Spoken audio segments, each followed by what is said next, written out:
एका छोट्याशा गावात 4 एकर शेती, डोक्यावर कर्ज आणि डोळ्यात मुलांच्या शिक्षणाची स्वप्न.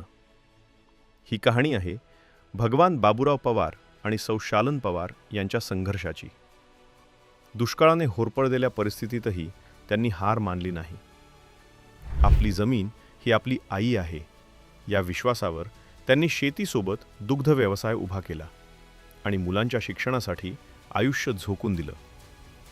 रात्री कंदिलाच्या प्रकाशात अभ्यास करणाऱ्या मुलाकडे पाहताना त्यांच्या डोळ्यात एकच स्वप्न असायचं, मुलांनी मोठं व्हावं, पण मातीशी नातं कधी तुटू नये. याच संस्कारातून घडले रामचंद्र भगवान पवार.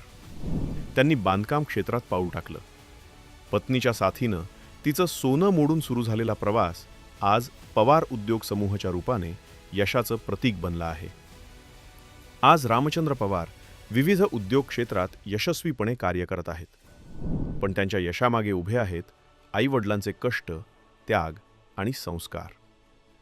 अशा या प्रेरणादायी मातापित्यांना मराठवाडा मित्रपरिवार आणि मराठवाडा बहुउद्देशीय प्रतिष्ठान यांच्या वतीने सन 2026चा आदर्श मातापिता पुरस्कार प्रदान करताना उपस्थित मान्यवर आणि मराठवाडा रत्नांना मनस्वी आनंद होत आहे.